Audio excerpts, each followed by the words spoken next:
debentures, issue bonds, and so on. That is a form of financial liability. How do we classify those financial liabilities? And equally, how do we measure their value in the statement of financial what? In the statement of financial position. So, but before we look on that, next, I want us to look on something to do with recognition of financial instruments, recognition of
Should the company continue showing them in the statement of financial position as a non-current liability? Automatically no, because they have already matured. They have been what? They have been redeemed by the company. So therefore, that process through which an entity removes previously recognized financial instrument from its statement of financial position, we refer to that as what? The recognition. Now, in this case, let's look on the criteria for the recognizing financial instrument. Now, those criteria, the criteria for the recognition, they are basically classified like into two categories: criteria for the recognizing a financial asset, criteria for the recognizing a financial liability. So let's start by looking on the criteria for the recognizing financial assets. So even before you look on this, you have to recall what are financial assets. Financial asset, basically, you have said it is an investment in shares. It is an investment in debt instrument. For example, our company here, Company Y, has invested in what? Debentures. It has invested in shares issued by Company X. That is a financial asset.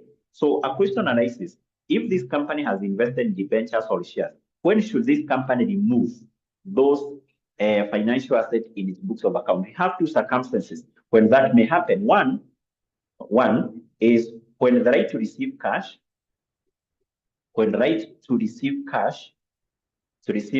expires. When the right to receive cash expires. What that means is that in this case, you may have, for example, this company may have invested in debentures having a life of 3 years. So it basically means that this company will have the right to receive cash for the next 3 years, the interest on annual basis for the next 3 years. At the end of the third year, this company should be given back the principal amount. Just like the way you can invest in government securities. If you invest in treasury bonds, the treasury bonds, these are securities issued by the government. Whenever the government is doing domestic borrowing, if you invest in treasury bonds having a life of 3 years, you will earn interest. You'll be paid interest by the government in year 1, year 2, year 3. And then at the end of the third year, you'll be given back the amount you had invested. If you had invested 2 million, you'll be given back your 2 million. It basically means that your right to receive cash at the end of the third year will do what? Will expire. So if you are a company, can you continue showing that as an asset, as an investment in your books of account, yet you have been given back your money? No. So you have to recognize, you remove. So therefore, financial assets are recognized. Number one, when the entity's right to receive cash do what? Expires. Number two is when the entity transfers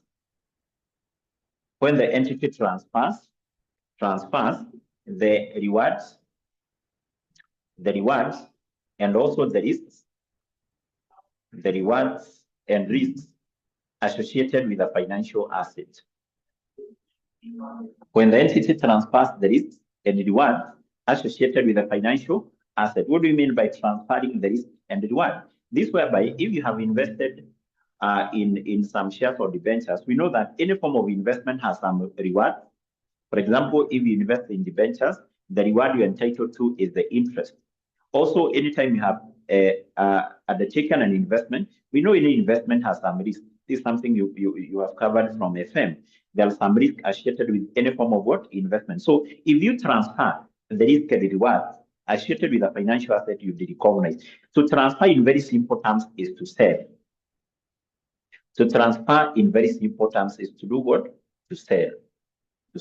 Like in this case, our company had invested in shares or debentures, but that company sells them to another company here, maybe company F.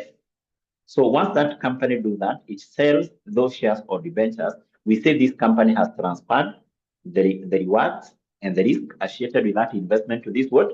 A company. So this company cannot continue showing that as a financial asset in its statement of financial position. It has to be recognized. So therefore, in that case, we have those two criteria upon which the financial assets should be recognized. So next, we can look on the criteria for the recognizing financial liability. Financial liability, basically, we have said this arises whereby a company has issued debt instrument, not investing, has issued, if a company issued debentures to company X, that is a financial liability, because our company has an obligation to pay cash in form of interest, in form of principal amount. Now, a question arises, once the company has issued debentures, so when should the company recognize them, remove them?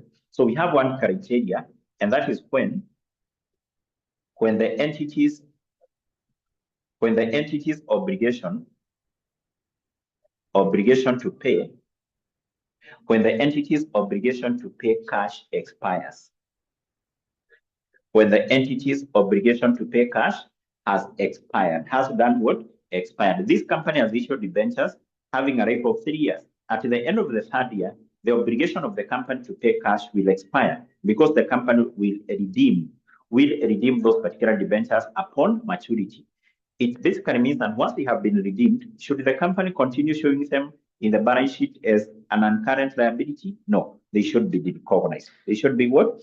Recognized. So these are basically the various criteria upon which financial assets and financial liabilities may be recognized. So there is a question, I think, which was on the past papers. We are going to look on that later on, which was asking about the criteria for the recognizing financial liabilities. For the recognizing financial what? Liabilities. So those are the criteria you should be able to remember. And basically, when explaining these criteria for the recognition, first of all, give the 2 criteria for the recognizing a financial asset, and this one criteria for the recognizing a financial what? A financial liability. A financial liability. So next, I want us to look on what? On something known as the compound financial instrument. Compound financial instrument. Compound financial instrument. Compound financial instrument. This basically abbreviated as CFI. CFI, compound financial instrument. So what do you mean by compound financial instrument? Now, compound financial instrument, these are the financial instrument. These are financial instrument which contains both equity and liability component. They contain both equity and the liability component. So what are good examples? Remember, generally, we have said that when we are referring to financial instruments, we are referring to things like shares, things like debentures. So we are saying compound financial instruments are those financial instruments. They contain both equity and liability component. Now, good examples of these examples include convertible securities. Convertible securities. Convertible securities are which securities? These include things like the convertible debentures, any security which is convertible, convertible bonds, convertible loan stock, convertible loan stock, etc. These are good examples of what? These are good examples of what?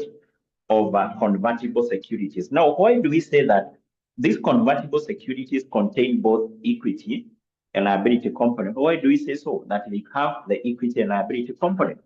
The reason why we say they have these 2 components, equity and liability component. Number one is that the company which has issued these convertible securities, assuming company X has issued convertible debentures. Now, this company here, which has issued them, this company referred to it as the issuer, we say it has an obligation to pay interest and to pay back the principal amount, assuming they will not be converted into ordinary shares. Because the reason why we refer to these securities as convertible is because the holders have the right to convert them into ordinary shares. If you buy convertible debentures, you may decide to convert them into ordinary shares at a certain rate of exchange. So in this case, we are saying that the company which will issue them has an obligation. Actually, we say the issuer, this company here, has an obligation to pay cash. The cash to be paid by our company here is in form of interest and also the principal amount. If they will not be converted into ordinary shares, our company here must pay interest and also must pay the principal amount, assuming we are told that these convertible debentures will be redeemed maybe after 3 years. After 3 years. So what that means is that if you invest in these convertible debentures, you must convert them into ordinary shares before the expiry of 3 years, before the end of 3 years. If you don't convert them into ordinary shares, at the end of the 3rd year, the company will redeem them. So therefore, we are saying if they will not be converted into ordinary shares, what is the obligation of this company is to pay interest and principal amount for the next 3 years. That obligation to pay interest and principal amount, that is in itself is a liability. In itself is a liability, because a liability we know is an obligation to pay what? Cash. So that's why we say that they contain liability component, due to the fact that the issuer has an obligation to pay what? Has an obligation to pay cash. Why do we say that they contain the liability component? The reason why we say they contain liability component is because the holder is basically the person who has bought these convertible debentures. If you buy the convertible debentures, you have the right to convert them into ordinary shares. The holder here has a right to do what? To convert them into ordinary shares. And basically, this right to convert them into ordinary shares, this is what we refer as equity. Equity, because in this case, if you have the right to receive the ordinary shares of the company, that right will refer to itself, or that right in itself is equity. Equity is where maybe you have bought the ordinary shares of the company, or you have the right to do what? You have the right to receive ordinary shares of the company. For example, once you convert these convertible debentures into ordinary shares. So that's why we are saying that these compound financial instruments, these convertible securities, they contain equity component, because as a holder, you have the right to convert them into ordinary shares. They contain liability component because the company which has issued them, the issuer, has an obligation to pay interest, has an obligation to pay what? The principal amount. So therefore, if you come across a question and you're told a company has issued convertible debentures, convertible bonds, convertible own stock, what you need to remember very fast is that is a compound financial instrument. Now, how are these compound financial instruments accounted for? Now, a different standard comes in here, and the standard is International Accounting Standard number 32, which basically requires that this two component part, the equity and the liability component, must be splitted. In other terms, we say that this standard, IAS 32, requires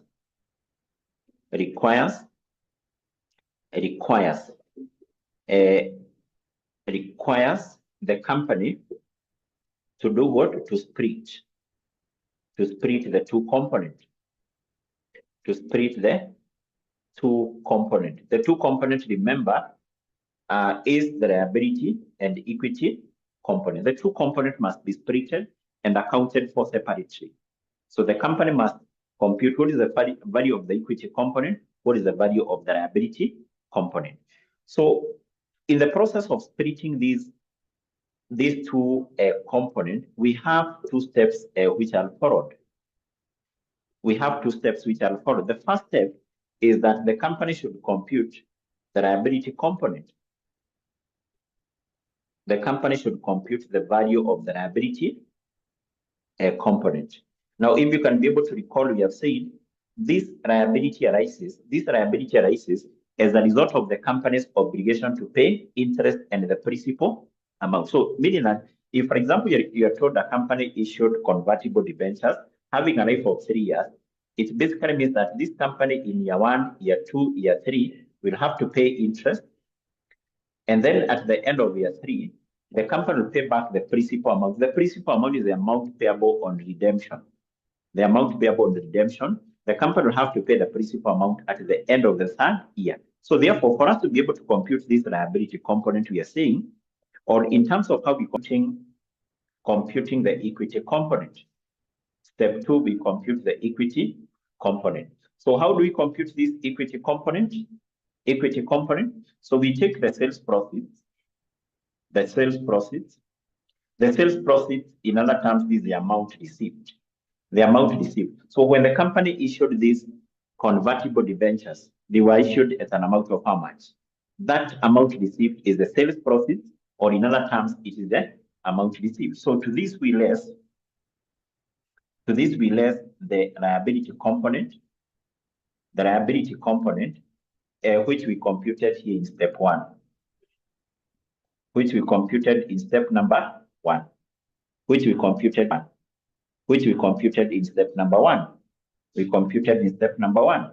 So after deducting that, whatever you get here, this is known as the equity component. The equity component. And this equity component, or in other terms, the value for the equity component, this remain constant. The value of equity component will not change in year 1, year 2, year 3, year 4. That value for equity component does not change. But recall, this liability component, this represents what the company will have to pay in the next 3 years. And because it represents what the company will have to pay for the next 3 years, that means that the value for the liability component at the end of year 3 here should be 0. So therefore, once you have determined this liability component, the liability component should always be amortized. Should always be what? Amortized. So the aspect of, in terms of how we do the amortization here, this is the same, we apply the same concept you cover in FM, how to amortize a loan. We also apply the same concept we did in the topic of leases, because we say if you lease an asset, being the lessee, you have an obligation to pay minimum lease rentals over the lease term. So we said at the inception date, determine the lease liability and then amortize it. The same concept we apply here to amortize this particular amount. So therefore, this basically how the two components must be treated: the liability component and the equity component. After basically splitting that, we have said we amortize this one, but basically we have said that the value for the equity component does not change. The value for equity components remain the same, and throughout the life of this compound financial instrument. Now, with that particular knowledge, now I want us we do a question from a past paper. We do a question from a past paper on this, on compound financial instruments. We have a very good question, I think, which was tested in the teaching of August of 2023, not 2023, should be 2024.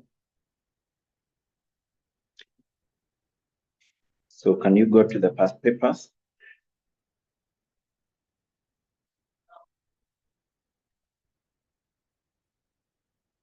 Yes, and I hope you're together up to that point. Are we together up to that point? Are we together up to that point? Azra, are we together up to that point? Aaron, Helen, together up to that point? Lucia, Martha, Zipporah, are we together up to that point? Are we together up to that point? EVS, I think now we can be able to look on an illustration. I've said this was from which paper? No, I think that one is not. Let me see.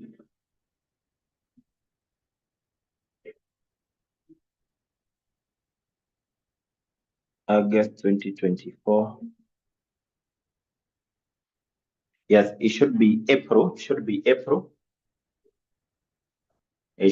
April of 2024. And this was question 5B. This was question number 5B.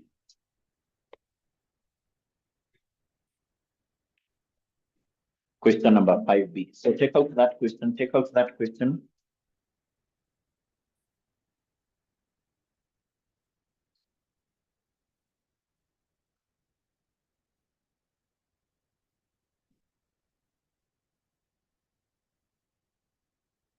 Yes, are you there? Do you have the question with you?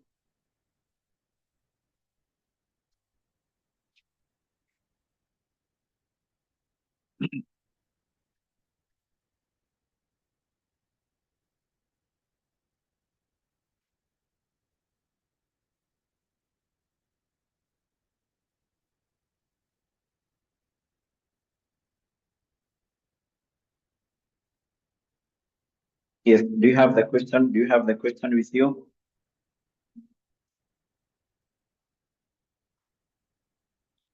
Aaron, the past papers are in the class WhatsApp group, Aaron. Those past papers are in the class WhatsApp group.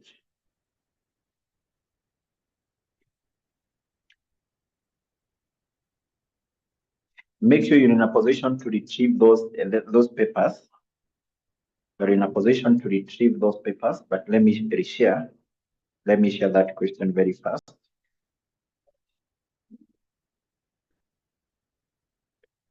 So it's already shared.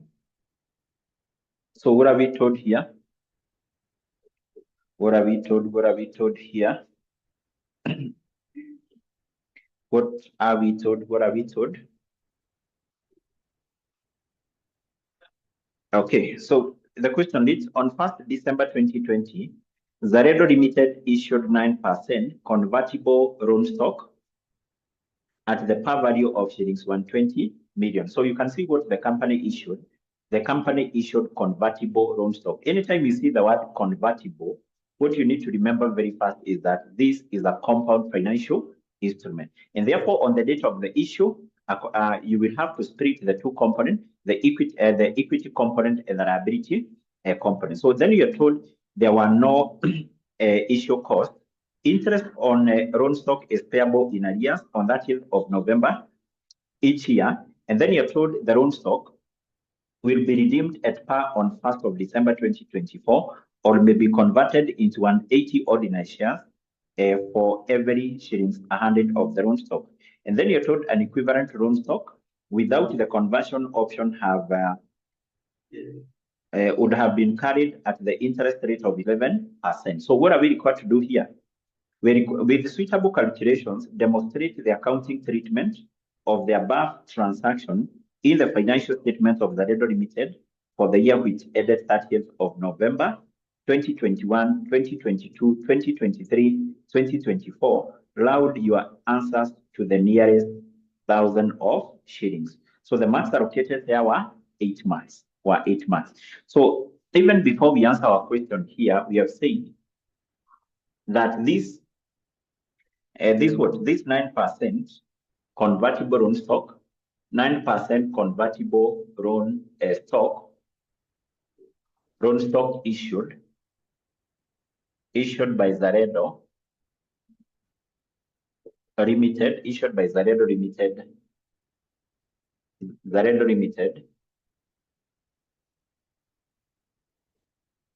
That is this 9% convertible loan stock issued by Zaredo are what? Are compound financial instruments. They are CFI. That is the first thing you needed to note, that these are compound financial instruments. And therefore, you have said, once a company issues such compound financial instrument, on the date of the issue, the date they were issued, because you're given that date, 1st December 2020, two components, the equity component and the liability component. We have talked about the two steps to be followed. First of all, compute the liability component. Step 2, compute the equity component. So what we do here, we start by computing the liability component. We start by computing the liability component. We compute this on 1st of December 2020, the date they were issued. The date they were issued. Now, how do we compute this one? Remember, I've given you the formula, and you have said to compute this one, or basically this one is equal to the present value of the annual interest plus the present value of the principal amount. The principal amount is the amount to be paid on redemption. So let's determine these two items even before we do the discounting. This and this. So the annual interest, or basically the interest per annum, the interest per annum. So how do we compute the interest to be paid per annum? How do we compute this? So the interest to be paid per annum, this one is computed by taking this, by using this formula. We take the coupon rate, If you check on that question, you'll be able to see we are given two rates there. We have 9%, and I think we also have 11%. I'll be able to tell you which rate is the coupon rate. So we multiply this with what? With something called the par value. The par, also known as the nominal value, also known as the face value of the compound financial instrument. Compound financial instruments, remember, are this 9% loan stock. Understand? Yes, that is the formula which we use to compute the annual interest or the interest to be paid per annum. Now, I'm saying in this question here, we have two rates.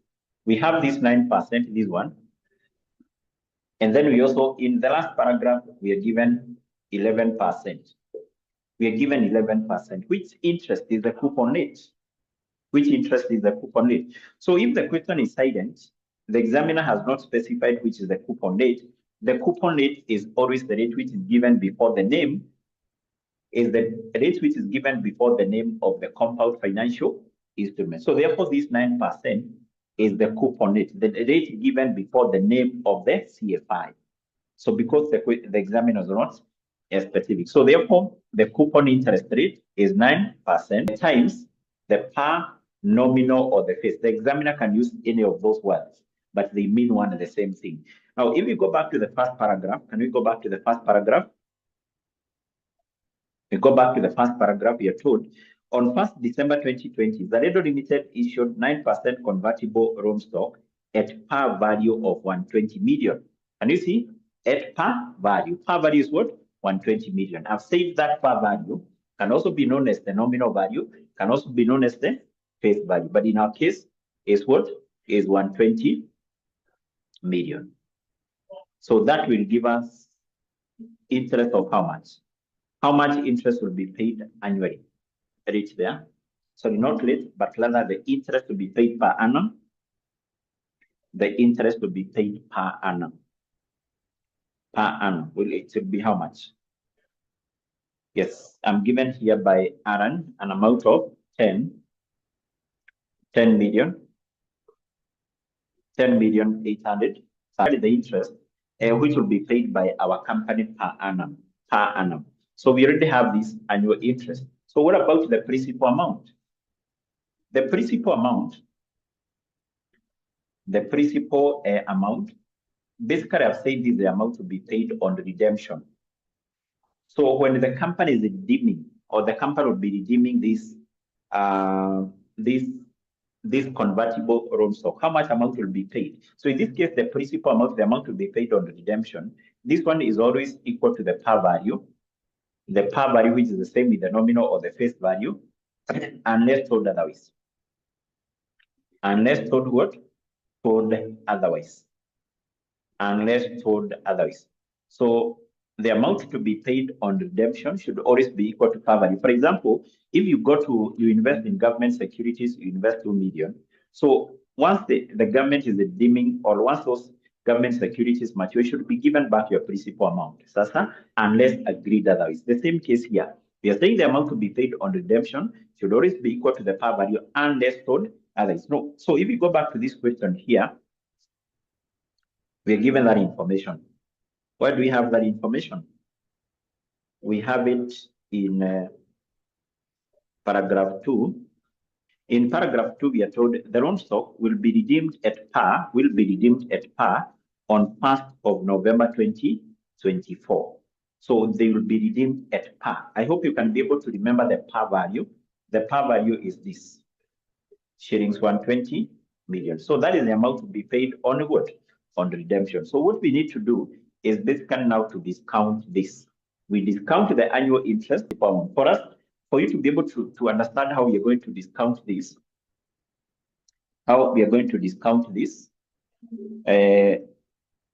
We need even first of all to determine what would be the rise of this convertible loan stock. They have a life of how many years?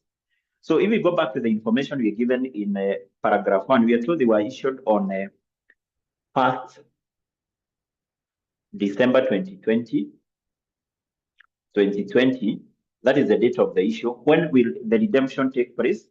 The redemption basically will take place on 1st December of 2024. That is when the redemption will take place. That is the date they will be redeemed. So how many years do we have here between those two dates? How many years do we have between those two dates? You can tell me. Tuko na miaka ngapi hapa? Rachel, Zipporah, Helen, how many years do we have there? Hassan, how many years do we have? I'm told by Lucia 4. Is that correct? 4 years. So even the requirement, if you go to the requirement should guide you. The requirement should guide you. Yes, so here we have 4 years because the first year here will add 2021.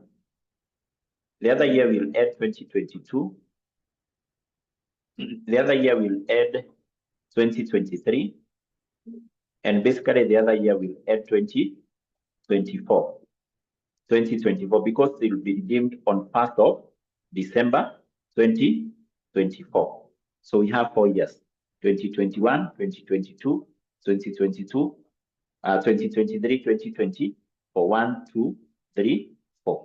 I'm saying equally, if you go to the requirement, you'll be able to see we are required to demonstrate how this transaction will be accounted for, basically for 4 years. Yes. So what we need to do is basically to discount this.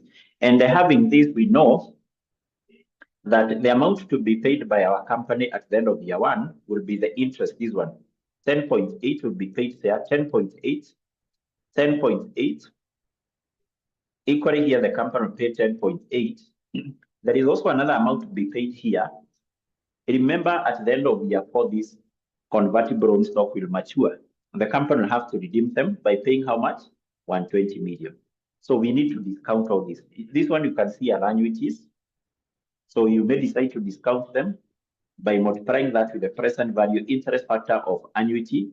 And this basically a lump sum. Alternatively, instead of doing that, you can use a different approach. You can just prepare a table for you to do a discounting. Let's say in this case, we just use a table. We just have a table for discounting. So we're going to have year 1, year 2, year 3, year 4. I hope you can be able to see here. Then here we can have like our cash flows. Cash flows is what our company will pay. And then if you take on what you're required in this question, we are required to round off our answers to the nearest 1,000 of shillings. To the nearest 1,000 of shillings. So if you are given such instructions by the examiner to round off your answer to the nearest 1,000 of shillings, it basically means that when working your figures here, you work with your figures, all your figures in 1,000 of shillings. If you come across a figure having a decimal, then record that figure here to the nearest whole number. Sasa? Yes. So we will have a column for the cash flows. Then we will have a column for the present value interest, a factor. Now in that question, in the last paragraph, we are given something called we are given an interest rate of 11%, and we are told that this is an interest rate of equivalent loan stock without conversion option. In other terms, that rate which are given in paragraph 2, which is 11%, this one is known as the effective interest rate, or the market interest rate. The market interest rate. That is the rate we use for discounting. We don't use the 9%, we use the market interest rate or the effective interest rate, so which is 11%. So, and then we will get the present value of our cash flows. The present value of the cash flows. The present value of the cash flows. So these cash flows here still will be in 1,000 of shillings. Will be 1,000 of shillings. So the cash flows will pay 10,800. In year 2, the company will pay 10,800.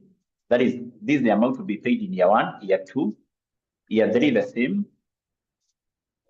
at 10,800. And then now in the last year, the company will pay this interest plus the principal amount. So meaning that the amount to be paid at the end of year 4 will be 10,800 plus 120. So this will give us what? This will give us 130, 800. Is that correct? 130, 800. 130, 800 is what? Is that what our company will pay at the end of year 4? At the end of year 4, yes or no? Yes or no? Yes or no? Please confirm so that we move to something else. Yes, that is the amount to be paid. Then I want us to compute this. So remember, in a FAR, you'll not be given those tables for discounting. You'll not be given those present value interest factor tables. Those tables, eh? So here you must recall the formula. You must use the formula. You must use the formula here. Here you must use the formula. So the formula which we use to compute this one, to compute this present value interest factor, is 1 plus R raised to power negative n. That is the formula which we use. Sasa, yes. So give me the present value interest factor for the first year. For the first year. For the first year. For the first year, what are you getting? You give me the answer to the nearest 4 decimal places. That one should be quite simple. It should be 1.11 raised to power negative 1. Raised to power negative 1. Raised to power negative 1. Eh? So what are you getting here? In year 1. Apana Helen, which rate are you using? Oh, okay, yes, it's correct. 0.9009. Eh? Yes, what about year 2? What about year 2? Null, where are you getting that? So year 2, it will be 0.8116. So remember, in terms of how we are computing this, for example, year 1, it is 1.11 raised to power negative 1. In year 2, 1.11 raised to power negative 2, like that. So what about year 3? 0.7312. Year 4, 0.6587. What about year 2? 10,800 times 0.8116, which will give us to the nearest whole number, 87, 65. Year 3, 10,800 times 0.7312, which is the 7897. And the last year here we have 130, 800 times 0.6587. I'm getting 86, 158 to the nearest whole number. So can you confirm whether that is what you're getting? Are you getting those values? Is that what you're getting?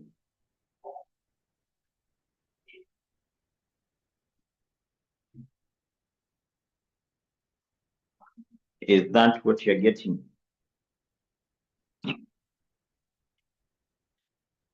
Yes. So let's get the total then. We add all this because what we are interested with is the total. The liability component will be equal to the present value of annual interest plus the present value of the principal amount. That's what we have done here. So we need to get the totals now.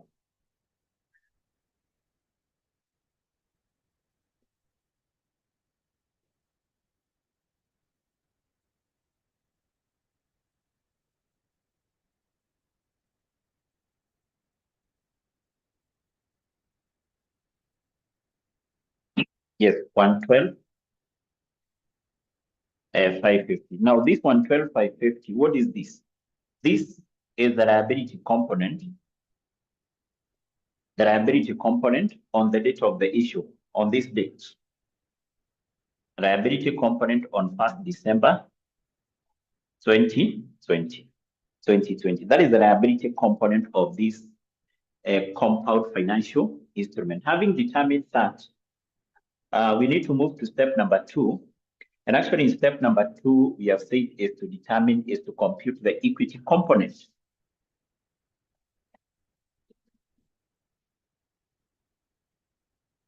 And step number 2, we compute the equity component. Equity component. And actually, the equity component, we are computing this on the date of the issue, 1st December 2020. That is when we are computing the equity component. And the equity component. So how do we compute this equity component? I've said we take the amount which was received, the amount received.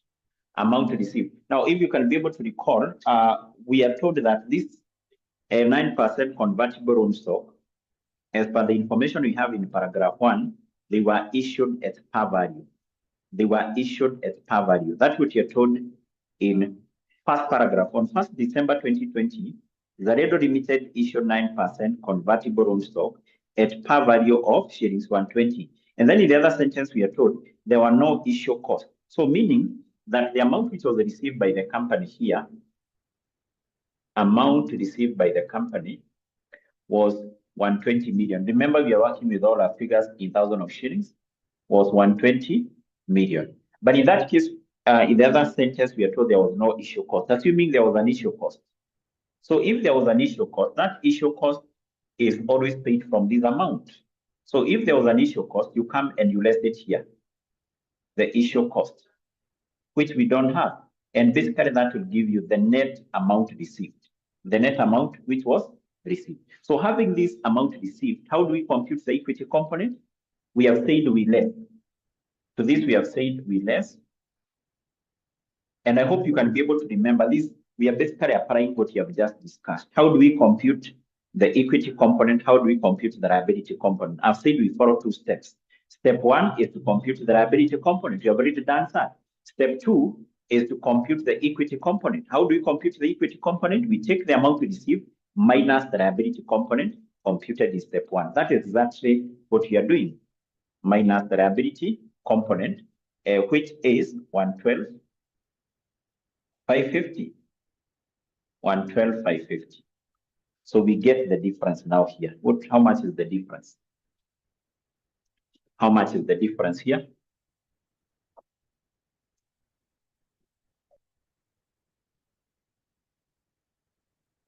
The difference, yes. So this is what you refer as the equity component. And basically I say the value for the equity component will not change over the 4 years. Over the 4 years, that remain constant. This one will not change. Now, is this now what the examiner was requiring? We have not yet answered our question. If you check on what the examiner was requiring, we do what? We demonstrate how the company was supposed to account for this compound financial instrument. How do we demonstrate the accounting treatment? We demonstrate the accounting treatment by preparing financial statement extract for 4 years, income statement extract, statement of financial position extract for 4 years, just like what we are doing for leases. Now, for us to be able to do that, we need first of all to amortize this, because you have said this liability component will need to be amortized. In the process of amortizing, we are going to determine the interest, which will be recognized as an expense in the income statement. We will also determine the liability component at the end of each year, which will be recognized in the statement of financial position as a liability. So therefore, even before we prepare those extracts, we must amortize this. So therefore, for us to amortize this, we need to prepare the amortization schedule. The amortization schedule. And basically, this amortization schedule is similar to the lease amortization schedule, similar to the loan amortization schedule, which I know you have done in FM. So what do we have here?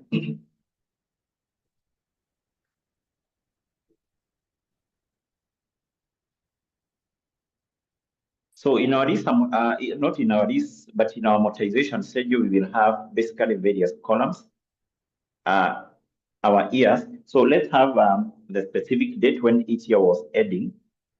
The first year, basically, which started on this date, automatically that year was to end on November 2021. But if you go to the requirement, you're given the specific dates when each year was supposed to end. The first year was supposed to end that year, the November 2021. The other that year of November 2022. The other that year of November 2023. The other that year of November 2024, like that. Then here we will have the next column, which will be for the liability. Remember what we are amortizing. We are amortizing this liability component. We are amortizing the liability component. So the next column here will be for the liability at the start of the year. For the liability at the start of each year. Remember also our figures are in thousands of shillings. So the next column here will be for what? Will be for the interest. For the interest. So this interest, this one is computed based on the market interest rate, the effective interest rate. The effective interest rate in our case is 11%. 11%. Equally here, this one will be thousands of shillings. The next column here will be for the cash to be paid by our company. The cash to be paid. This equally will be in thousands of shillings. And the last column here will be for the liability. The liability at the end of each year. And equal our figures will be in thousands of shillings. Can you see there is not much difference between what we are doing in the topic of leases? Is there any much difference here? Zipora Helen, kuna tofauti hapa? Do you have any difference with what we are doing in the topic of leases? Equally with what you do in FM? Is there much difference? So what we want to amortize is this one. Is that one. And basically, the reason why we are having interest here after this is because interest is payable. Whatever our company is supposed to pay is paid at the end. The interest of 10,800 will be paid at the end. There is no way you can invest and you are paid interest at the start of the year. The interest is always paid from the profit. So the interest or the liability at the start of the year is this one here, 112,550. But even before we compute the other items, we can have this. The cash to be paid is what we used in determining this. If you can recall this table which we prepared here to come up with this liability component, we have said in year one, our company 800. In year two, our company will pay 10,800. In year three, our company will pay 10,800. But now in the last year here, our company will pay 130,800. Those are the cash to be paid. Those are the cash to be paid. Those do not need to be, we don't need to compute that. What we just need to compute is the interest and the liability at the end of each year. So let's compute this one. We compute the interest. So it will be 11% of this. 11% of 112,550. So to the nearest whole number, any figure having a decimal, you record it here to the nearest whole number. So this one will be 12,381. 381. So how do we compute this one? The same thing we're doing in leases. We take the liability at the start plus interest minus cash paid. This one will be equal to A plus B minus what? Minus C. So it is this plus this minus this. Minus that. So therefore, in year one,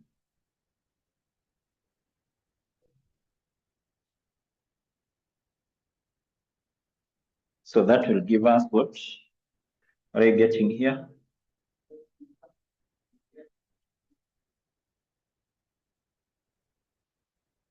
$114,131. So that will be the opening balance here, $114,131. we compute the interest, which will be 11% of that.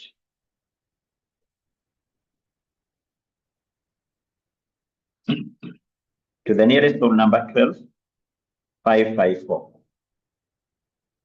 We then compute the liability at the end of year 2.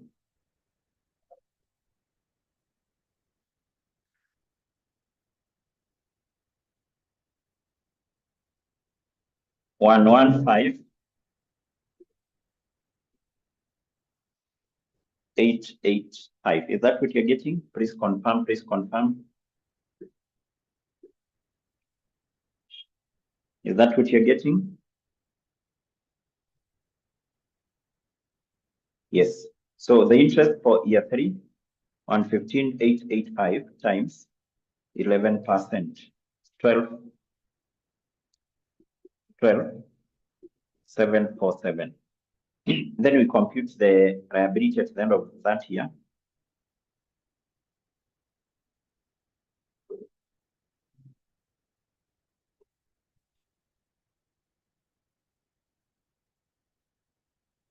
What are you getting?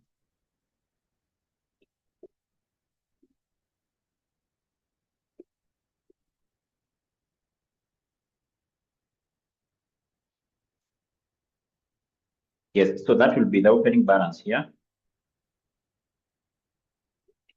The interest, 11%, which will be 12,960.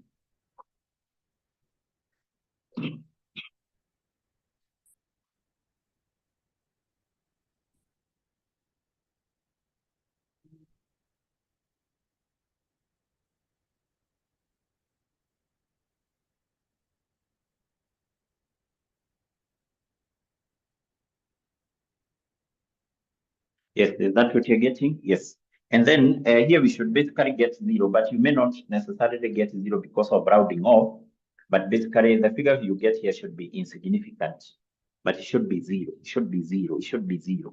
So the reason why you're not getting 0 is because of the aspect of rounding off. But it should be what? 0. Sasa? Yes. So in our case, basically, we have amortized that. So what we then need to do is to prepare financial statement extract to demonstrate how the company was supposed to account for this. That's why you can see the question had so many marks, because you can see the work which is required here, or the question has some work to do here. So we start by preparing the income statement extract. Income statement extract. Income statement extract. We show what was supposed to be recognized in the income statement of this company for the period of 4 years. For the period of 4 years. The first year ended November 2021, that year November 2022, that year November 2023, and that year November 2024. Remember, our figures are in thousands of shillings.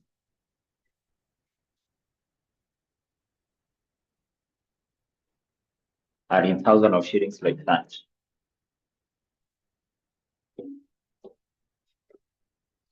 In thousands of shillings like that. Okay, so in our case, I've said what was supposed to be recognized here by our company is this interest.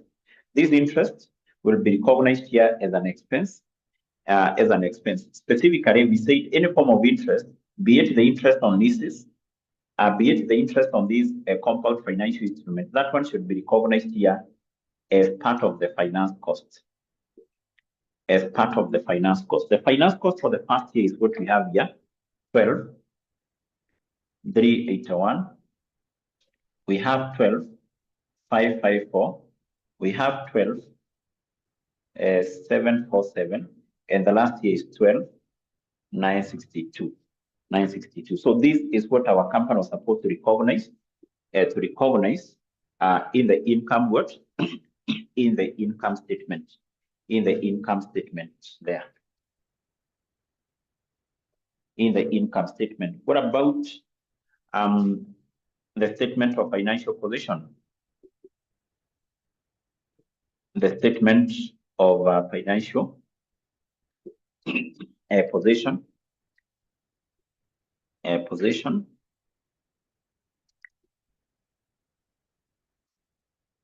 Position.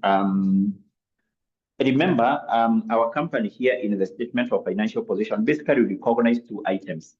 One, the equity component, and the other one is the liability component. So first of all, what we start by recognizing here should be the equity component. And actually, we will do that equally for 4 years.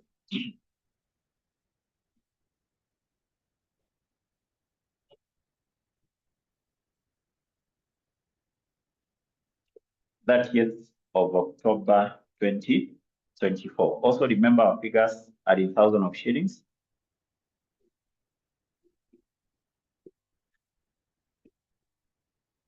Are in thousands of shillings like that. So the first item we recognize here are the equity. Remember when preparing the statement of financial position, we always start by recording. We record assets. After assets, we record equity.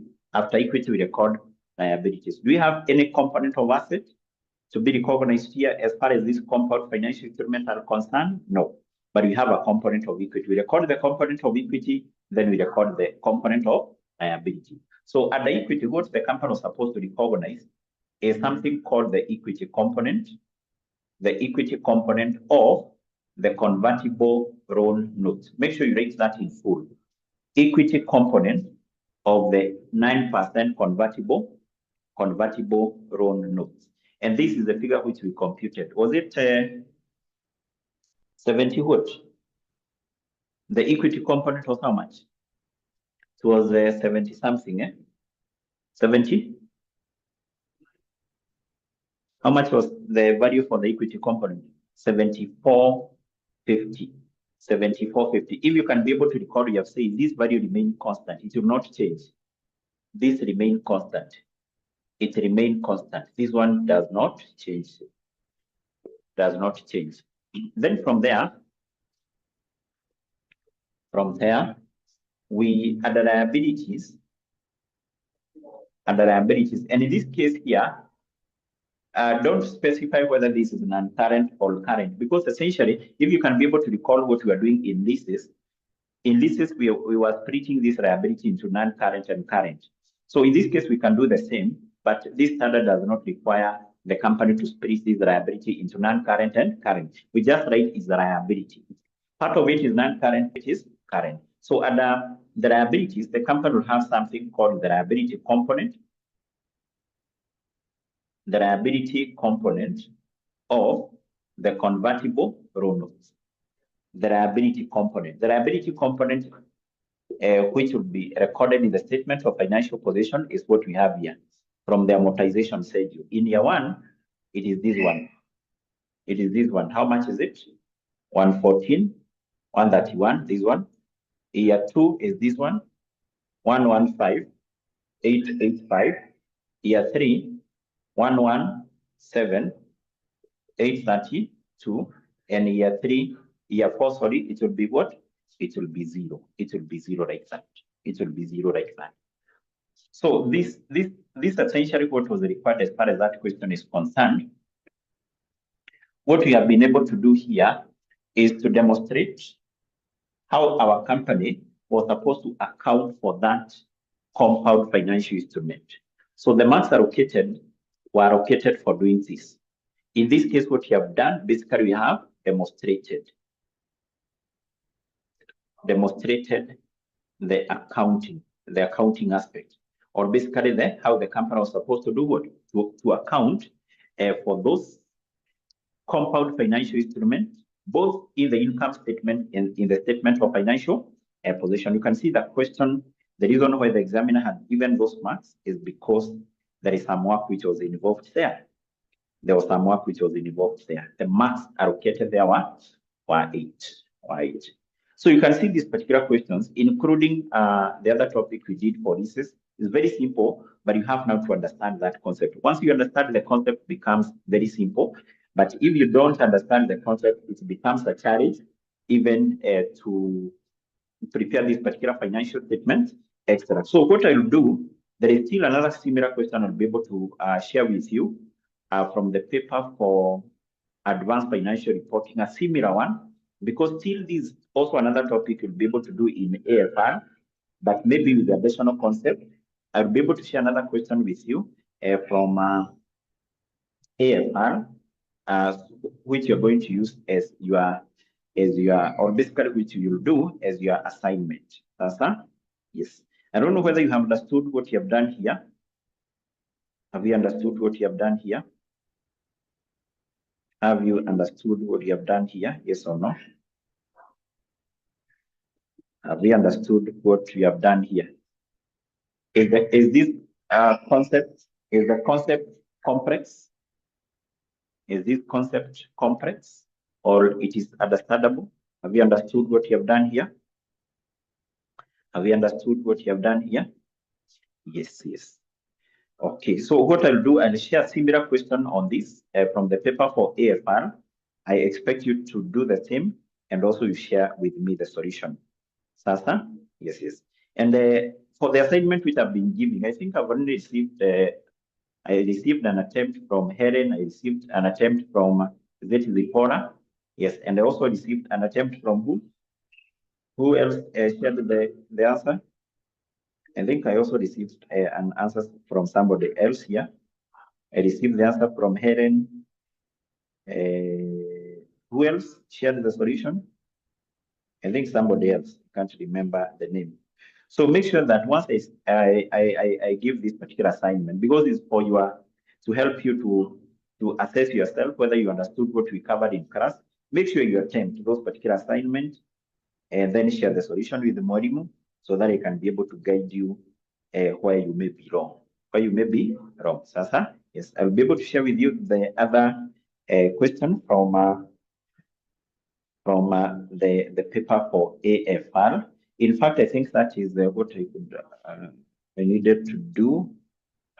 Let me just share that very fast here.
Okay, so let me retrieve that question from the paper for AFR.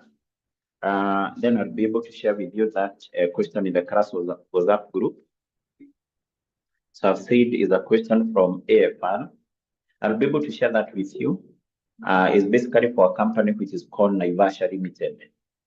𝐼𝐍𝐻 Limited, basically on the same concept, where a company issued a compound financial instrument. So basically for today, I want us to stop at that point. And then once we meet in our next class, we will be able now to discuss on financial assets and the classification of financial assets, and also financial liabilities, and also the classification of financial liabilities.